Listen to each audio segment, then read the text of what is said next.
Everyone makes mistakes, but sometimes it is easy to get into the habit of criticizing and doubting yourself when you do mess up. So joining us now is mindset coach Katie Horwitch. She's also author of What Yourself, Shift Your Self-Talk, and Unearth the Strength in Who You Were All Along. First, just explain to us why people do tend to react so negatively initially when they first make a mistake. Well, we've all felt it, right? It's that initial feeling that does not feel comfortable and can feel really scary. So there's psychological responses and then there's social responses. The psychological responses are what's going on in here. It's the response to that feeling. It's the fear of judgment, fear of consequences. And then there's also the social responses. We live in a culture that focuses on perfection. Maybe you grew up in a household where you were punished or maybe bullied at school if you made a mistake, and that stuck with you. And that can lead to long-term ramifications when it comes to how you handle adversity in life. Yeah, talk about that. When you have that psychological response and you get in the habit of criticizing yourself, what does that do to your mental health in the long run? Not good things. It can lead to shame, self-doubt, lower self-confidence, and lower self-trust. The ironic thing is so many times we try to not make mistakes because we want to do something perfectly. However, not putting ourselves out there and being so afraid of mistakes can hold us back from those opportunities that we actually want.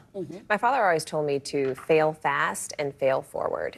This notion that, like, get it over with quickly, but make sure that you're sort of using it for progress. How do we ultimately build up our resilience to making mistakes and process them? I love your dad. I call that mistake resilience. A lot of people will talk about embracing their mistakes, and people will have a reaction to it because that to them feels like, I've got to like my mistakes. But you want to develop resilience. That is the turnover time. It's bouncing back quickly from making those mistakes. And there's 3 ways that you can do that. It's a 3-step process. Give yourself grace, give yourself space, and replace. Grace, you're human, accept that human error is going to happen. Space, get a little bit of perspective. Is this going to matter in a year? Right. And then replace the idea of what did I do wrong with what lesson is there here, or what stepping stone could this be? Oh, I love that so much. Yeah. You talk about 2 different types of mistakes, 2 growth mistakes and then these high stakes mistakes. What do you mean by that? Growth mistakes are the majority of mistakes.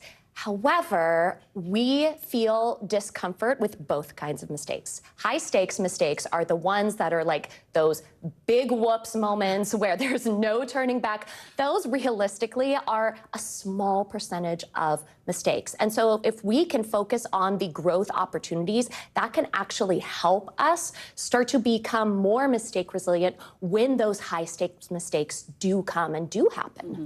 Vicky, you were talking about your family and the break and kind of coaching your kids through this in school. I mean, what do we do when people make mistakes that may impact our work or our product? Yeah, it can be really easy to just respond. You can do the grace, space, replace with yourself first.